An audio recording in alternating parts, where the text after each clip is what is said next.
Hello, everybody, and welcome to another episode of Trade the Chain Roundtable Series. We're here with Jesse Proudman. He is the founder and CEO of Strix Leviathan, which I like to refer to as one of the OG crypto hedge funds. I mean, he actually made a point in an article recently that for every year you're in crypto, I don't know, it's a decade in real life. How did that go, Jesse? How many years is 1 year of crypto? I think I'm like 387 years old at the moment. So, he founded the crypto fund Strix Leviathan the end of 2017 going into 2018. He's traveled down the long road that we've all experienced in the market since then. But one of the interesting things about Jesse and his team is they actually have created products to help their fund invest, to help them invest.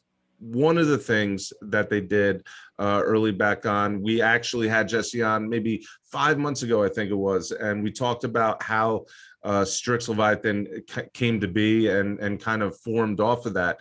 But now they're launching the first SEC registered crypto Robo-Advisor. And it's actually, robo-advising is one of the things that became all the rage in traditional equities quite some time ago.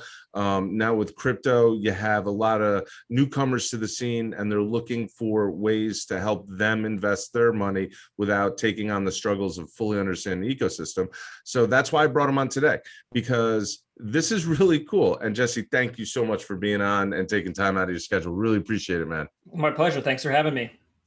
All right. So let's go over this step by step. One, you always have a great story for how you guys come to create something, and it usually is always a solution based type of event, but the first SEC registered crypto robo-advisor, what's this about? Yeah. This is another fun story. So we got to rewind to last summer. And we were working with our summer intern, Grant Weston, who just put on this phenomenal conference just last weekend at Texas A&M, the Texas A&M Bitcoin conference, which was incredible. We're posting some content this week about it. But he was our summer intern last summer. And we brought him in. When we founded Strix 3 years ago, we had this thesis that the software in this space, really for institutional traders, was atrocious or absent. And that there was an opportunity to go build a better platform for those traders. And it's exactly what we did. We built a platform we call Octopus. We've used it to run Strix Leviathan for the last 3 years. And in 2018, we looked at the market and said, is there an opportunity to do something sort of direct with the software to other parties? Can we sell SaaS or monetize that platform beyond just running our fund? We pretty quickly realized, no, that there's not enough sort of customer demand. There aren't enough large funds to make that an interesting standalone business. And we felt like we built something unique enough that we really wanted to capitalize on it within our own fund. So for the next 3 years, it's exactly what we did. But last summer, we wanted to kind of take a step back and look at that all again. And so Grant came on for this summer internship, and his job was basically to map out the landscape, to look at all of the competitive software offerings, to look at what the customer landscape looks like. And at the end of the summer, he came back with this report that basically concluded, A, we had the most sophisticated end-to-end software platform in the space, and B, there continued to be no customers to sell that as a standalone viable business. But from that, we started to think about all of the experiences we've had selling our fund over the last 3 years to prospective LPs, and all the conversations that we've had. And we started to see this repeatable pattern in those conversations.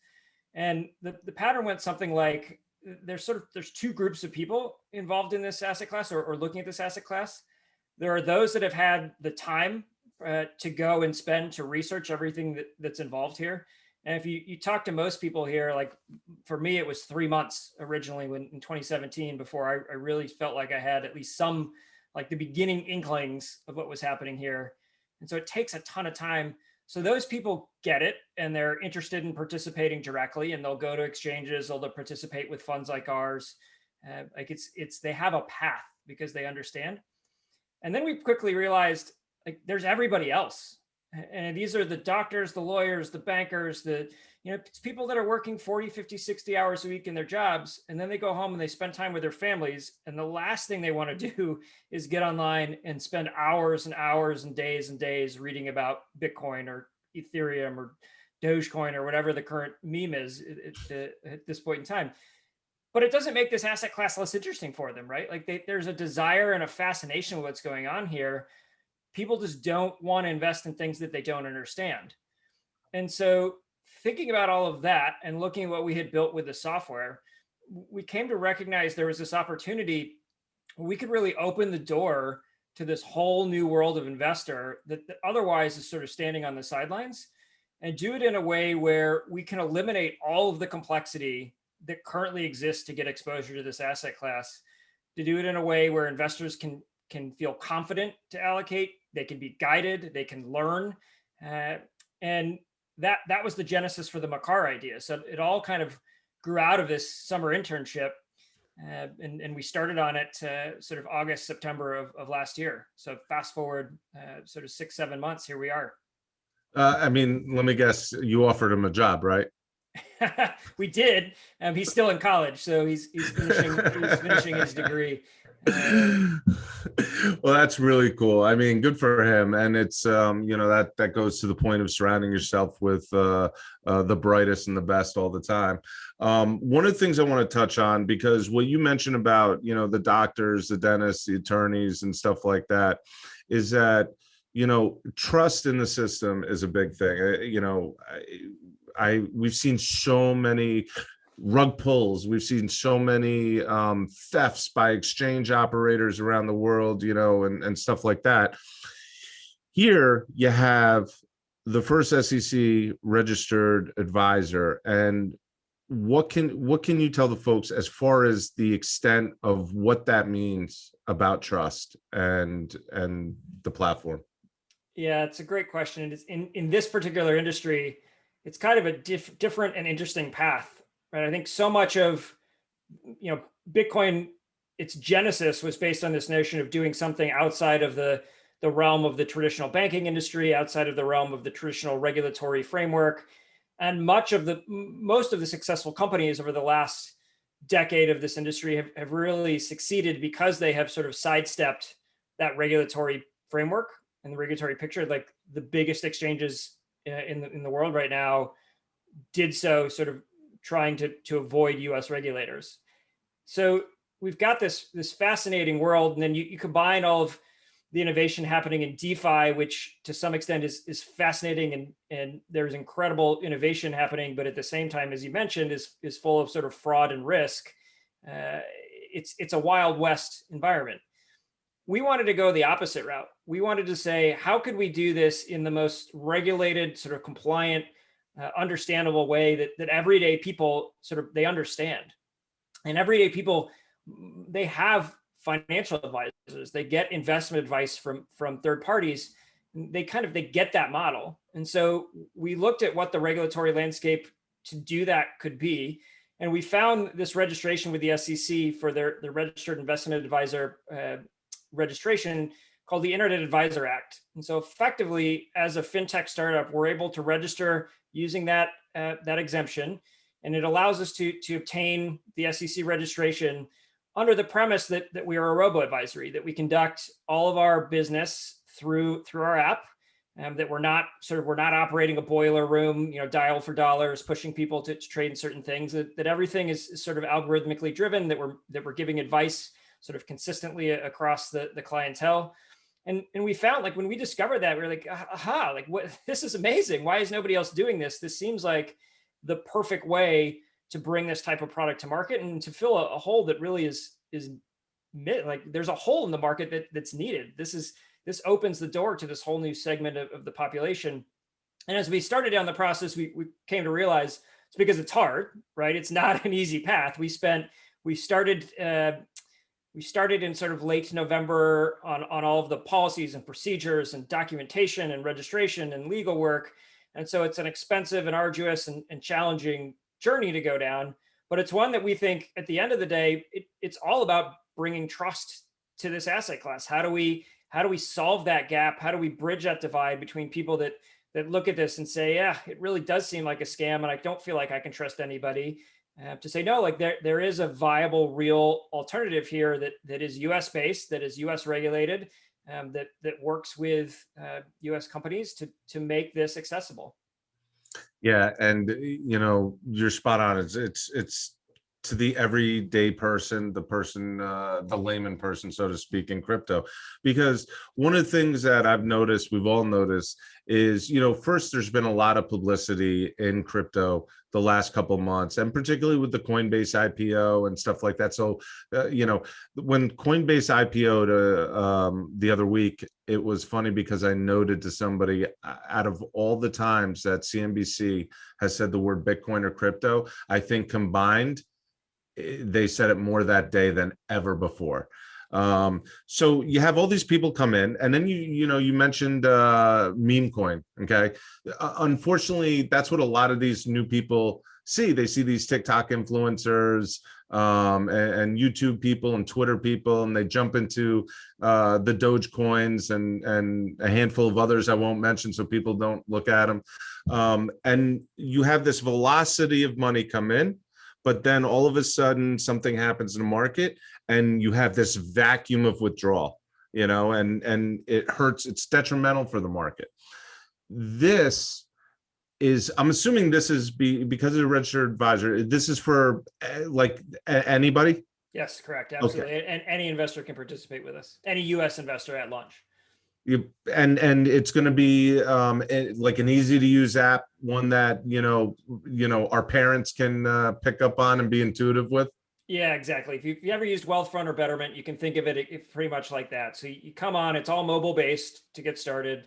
So you go to your phone, you sign up. It's a very simple KYC process for registration. So you upload your ID and we verify your identity.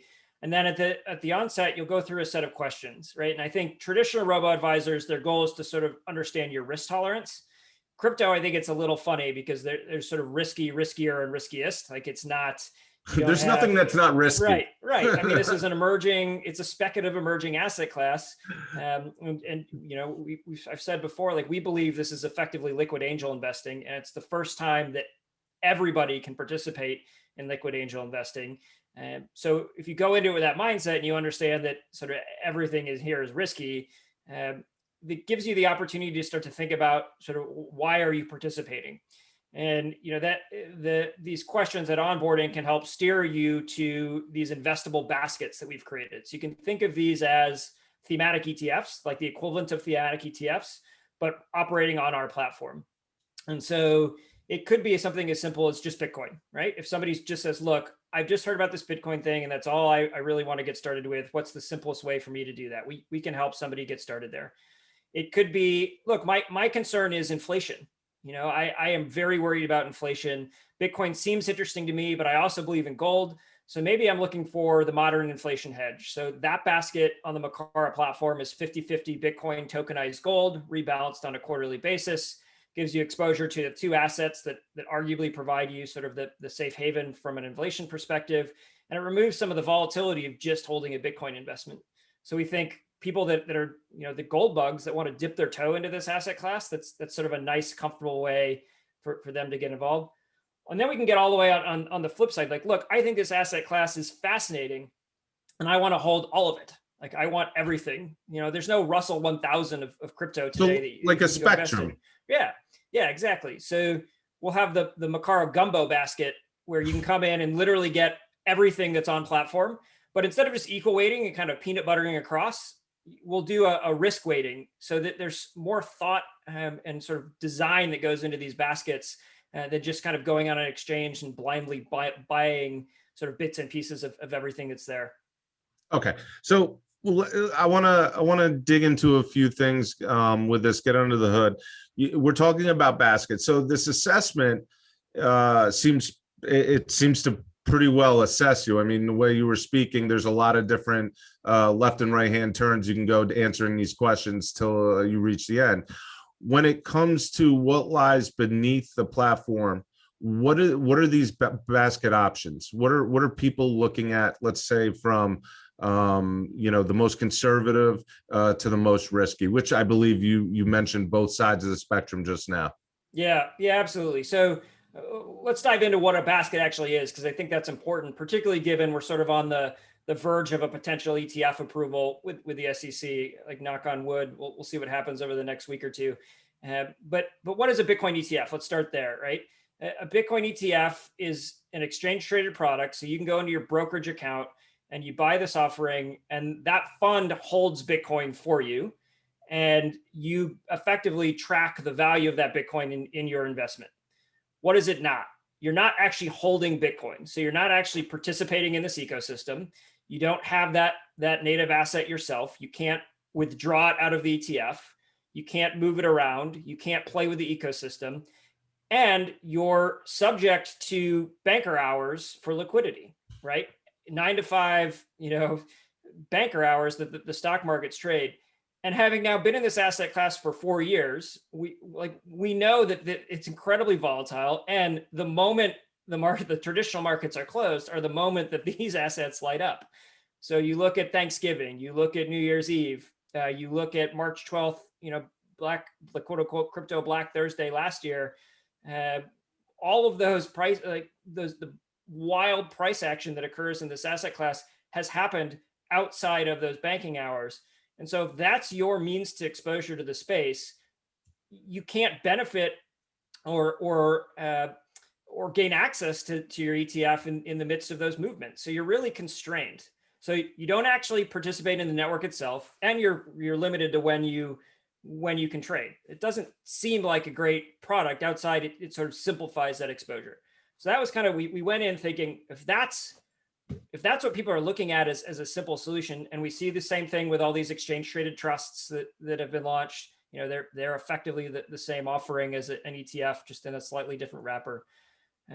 We felt like there had to be a better way.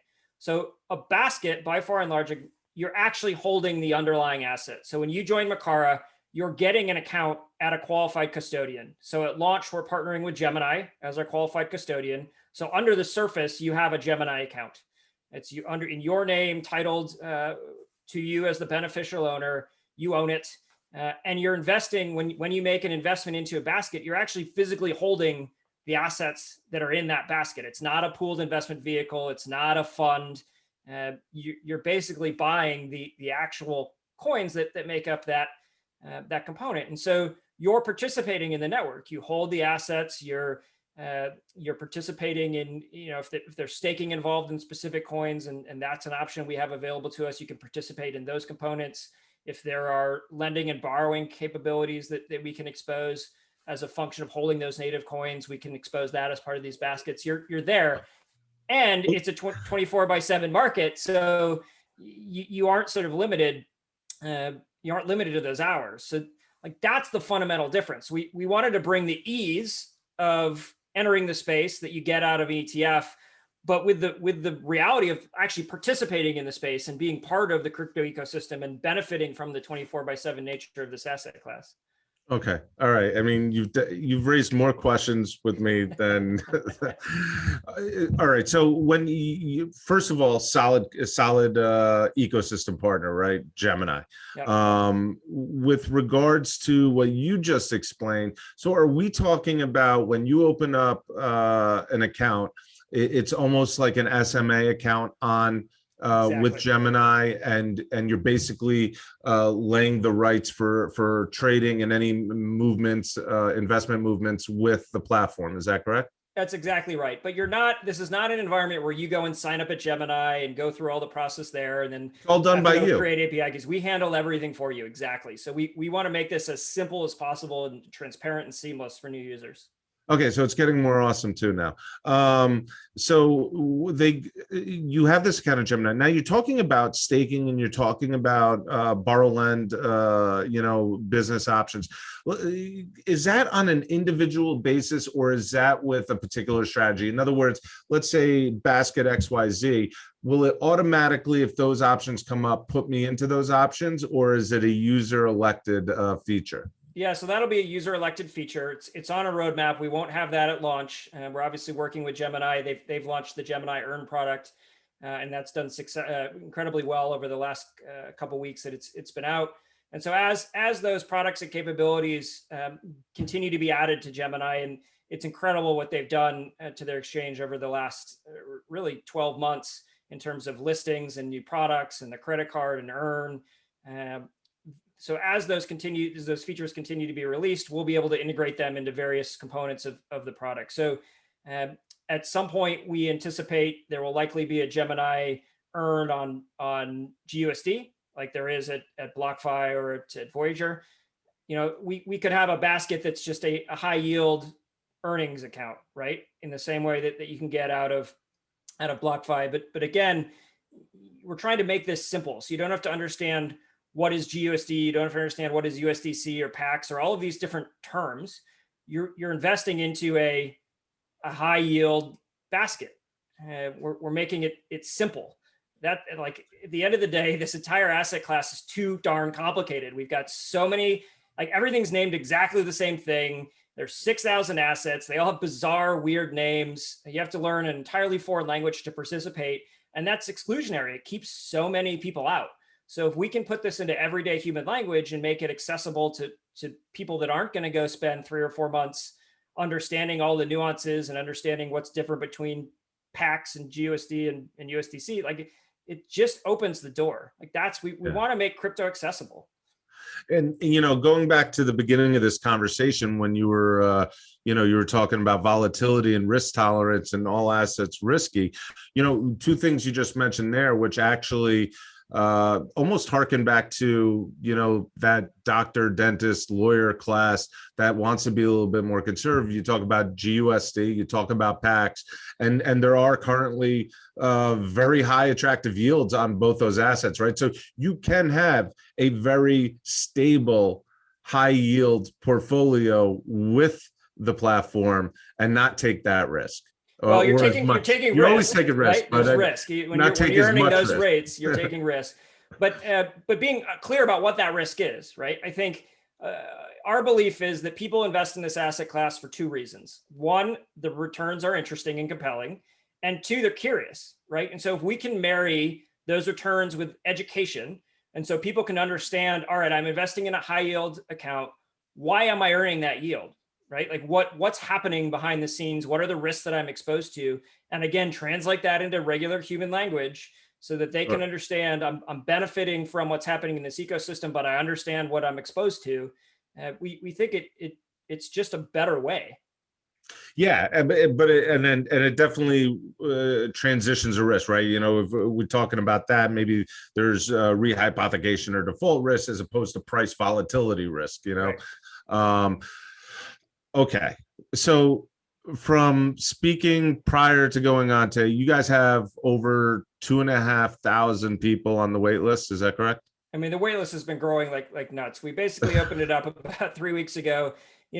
New businesses are always fascinating to me. You go and you interview customers when you're working on the prototype, and you try to figure out, is there demand? Do we have product market fit? Do people actually want this? And in all of the conversations we had, October, November, December, we literally didn't run into a single person that said that's a bad idea. So we're scratching our heads saying this is either the best idea we've ever had or we're totally missing something.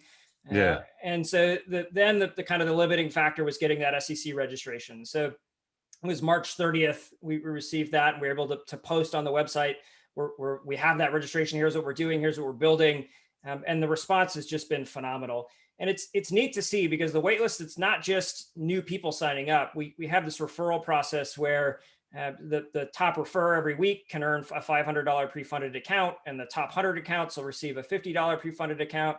And so we're seeing, people are sharing this with their friends, and the rate of referrals has far exceeded, I think, what I had anticipated, which to me tells me this is interesting. Like, people want to share this idea with people that they know. It's a compelling, interesting process. So yeah, I've been unbelievably blown away with how excited people are with the offering, and we really just can't wait to get it into the hands of users.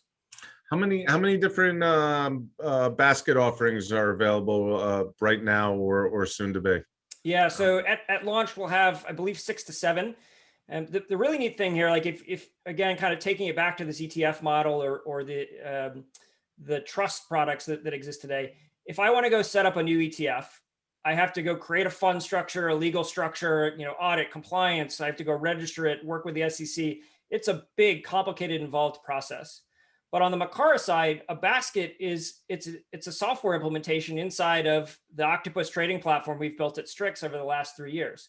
So there's nothing that stops us from innovating and coming up with new ideas as the market continues to evolve, and being able to do that really, really quickly.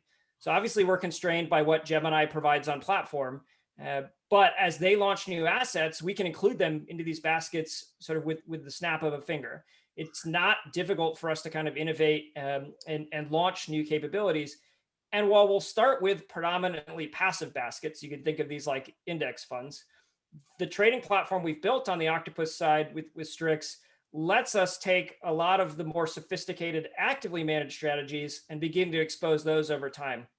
So at launch, we'll have one that's a Bitcoin Ethereum relative value trade that basically just skews your portfolio heavier Bitcoin or Ethereum based on this algorithm's perception of which market has a higher looking forward return profile. And so it's a way for somebody that may have some interest in active management, but doesn't have the time to sit there and stare at these charts to sort of benefit from a lot of the algorithmic learnings we've discovered over the last couple of years at Strix without having to do it themselves.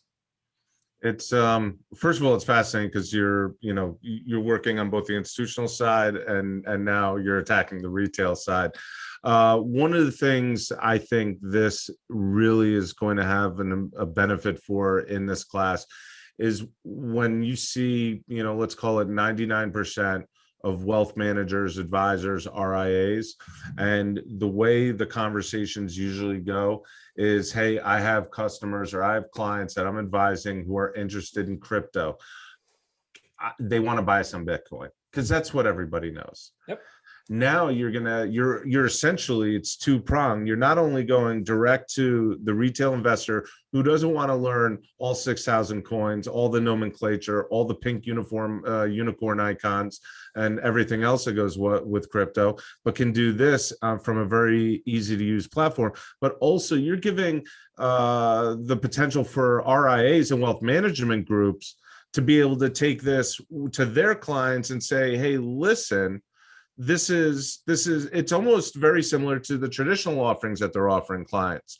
Do you see that space as like another vertical within this thing? Like, hey, we're in business, we're gonna make money off the retail guys, they're gonna invest with us, we want them to be successful, we'll get paid. But now you have the wealth managers. Have you guys considered that? 100%. And actually, we think long term that will be the biggest channel to grow Makara over the next 5 years. I mean, the neat thing here, like a wealth management firm, an existing RIA, they're not going to go tell their customer, hey, sign up at Coinbase and go buy some Bitcoin. There's fiduciary risk. It's not Coinbase is not a registered investment advisor, right? And the registered investment advisors, they're taking assets that they're otherwise being paid for to give advice from, and they're moving them off platform.